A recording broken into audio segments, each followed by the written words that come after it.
오늘 BTV 뉴스는 사라져가는 경기 남부 성매매 집결지 관련 소식으로 시작합니다. 기차역을 중심으로 사람이 모여들고 도시가 발전했지만 한편에는 어두운 역사도 있습니다. 수원역과 평택역 주변에 형성된 성매매 집결지인데요. 이제는 폐쇄 수순을 밟으며 역사 속으로 사라지게 됐습니다. 먼저 인권 사각지대이자 지역의 부끄러운 민낯이었던 성매매 집결지의 과거를 돌아봤습니다. 첫 소식 김효승 기자입니다. 해가 지면 또 다른 빛으로 채워지는 곳. 유리방과 홍등으로 기억되는 장소. 이곳은 수원시 매산로 일가 114-3번지, 수원역 지창천으로 불리던 성매매 집결지입니다. 홍성철 씨의 책 유곽의 역사에서는 수원 지역 성매매 업소 밀집지대는 광복 이후에 그 수가 급증한 것으로 보인다며 성매매 집결지의 출발점을 기록했습니다. 이렇듯 수원 성매매 집결지의 과거는 우리나라의 근현대사와 맥을 함께 이어왔습니다. 수원역 성매매 집결지의 시작은 대략 1950년대로 거슬러 갑니다. 한국전쟁 당시 피난민들이 모여들고 철도 교통입지로 많은 유동인구를 끌어들인 수원역. 1967년엔 경기도청이 서울에서 수원으로 이전하며 수원역 일대는 더욱 발전하게 됩니다.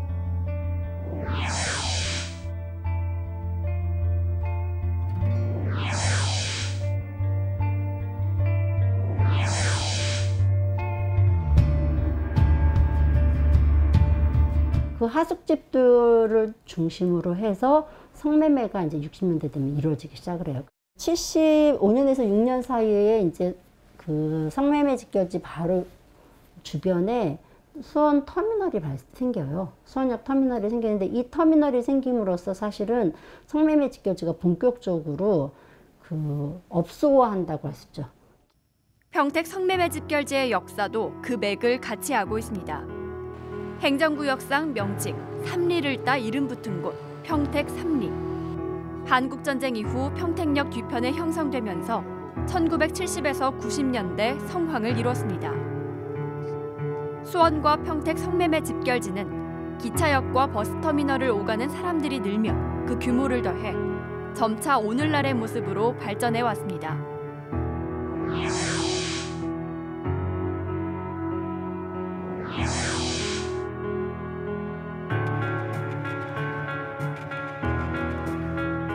번성기가 1970년대 이후에 80년대, 90년대로 돌아볼 수 있는데 그 당시에는 한 200여 개 업소에서 많게는 600~700명 이상이 군 입대를 한 젊은 층들은 삼리 갔다 왔니라는 말을 한 번 정도는 할 정도로다가 성매매 집결지가 가장 번성했던 시기 1970에서 80년대 수원역 일대에선 수많은 유흥시설이 사람들의 발길을 끌어들였고 이른바 팸프, 이모라 불리기도 했던 중년 여성들은 역과 버스터미널 일대에서 호객 행위를 벌였습니다. 터미널 있을 때 장사가 잘 됐어요. 거기 홍보장이 있어서 손님이 그때 많더라고요.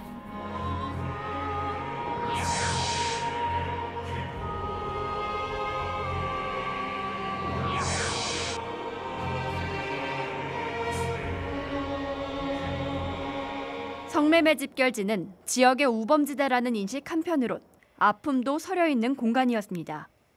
살려본단 말도 있었어. 부모들이 양친이 다 없고 한쪽이 저기 그러면 이렇게 그러다 보면은 소개수로 들어가고 소개수로 팔려오고 그랬는데 정들이 그리고 내기들을 대부분들이 굉장히 생계가 어려워가지고 본인들이 꾸려나갈 그런 가족들이 많은 거예요. 강제적인 그런 여성 성매매가 이루어졌으면서 또 납치라든지 그런 여성들이 본의 아니게 와서 감금 상태에서 이루어지는 경우도 많았었던.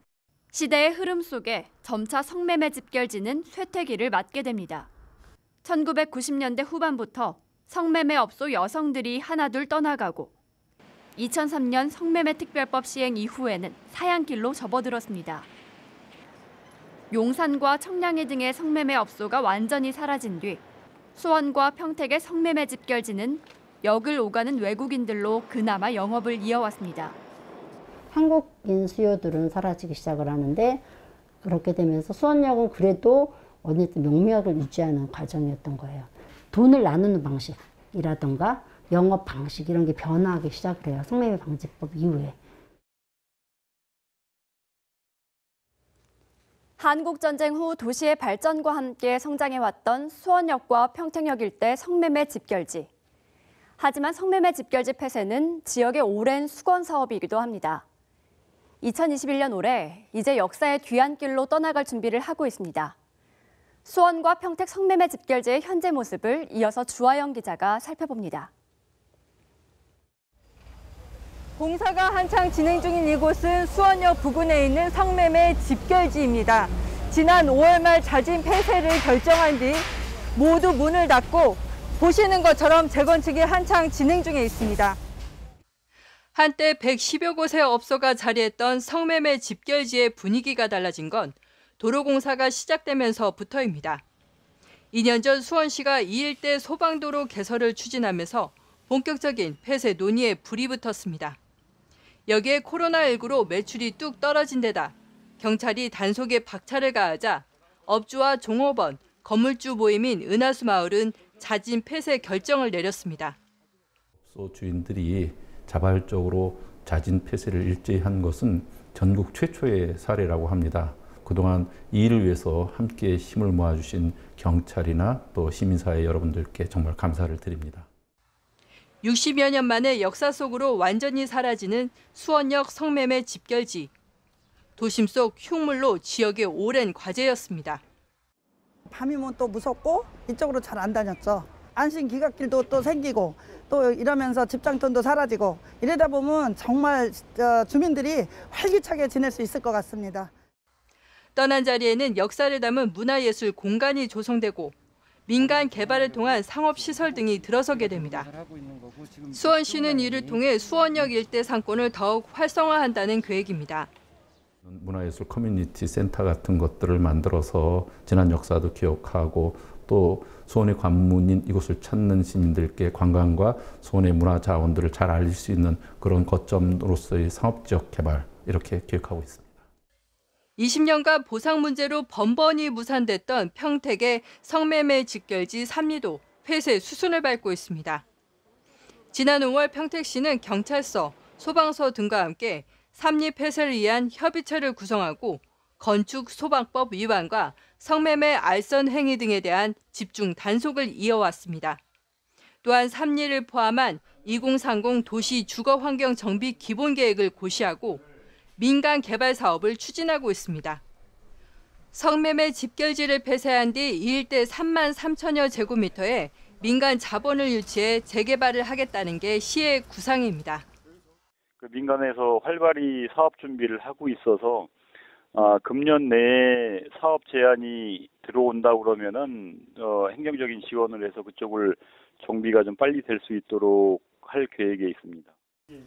이 같은 폐쇄 조치로 올 상반기만 해도 105곳이 운영됐던 삼리는 현재 30여 곳만이 운영 중입니다. 성매매 업소 종사자들이 당장에 갈 곳이 없는 상황도 겹치게 되는 문제 역시 외면할 수는 없습니다. 인근 상인들은 성매매 집결지 폐쇄에 걱정 반, 기대 반입니다. 집결지로 인해 문제도 많았지만 성매매 관련 종사자와 손님은 상인들의 주 고객이었기 때문입니다. 어떻게 많은 얘기지 그 정도 말을 금방 바로 된다 된다 금방 안 되는 데가 바로 7년이 넘었는데. 우리 입장에서 있어야지. 가끔 이제 우리가 홀 잡아서나 나와서 타는 사람들이 의지해서 오는 손님들입니다. 사라지지 않을 것 같았던 집결지. 어둡고 침울했던 공간이 어떤 모습으로 재탄생할지 시민들의 관심이 높아지고 있습니다. BTV 뉴스 주하영입니다. 풍선 역할하는 거야 이거. 그러다 동네가 들어가가지고 동네가 더 들어와졌어 지금. 탈성매매를 하기 위한 목적이라면 이거는 거의 언발의 오줌 누기 정도밖에 안 된다라고 말씀을 하고 계셔요. 네, 이처럼 성매매 집결지가 폐쇄된 이후를 우려하는 목소리도 있는데요. 수원과 평택의 성매매 집결지는 이제 역사의 뒤안길로 사라지게 됐지만 또 다른 문제가 남습니다. 풍선 효과로 변종 성매매 업소가 크게 늘고 있는 데다 종사했던 여성에 대한 대책도 시급합니다. 계속해서 김효승 기자가 보도합니다. 지난 5월 말을 끝으로 영업을 마친 수원역 성매매 집결지.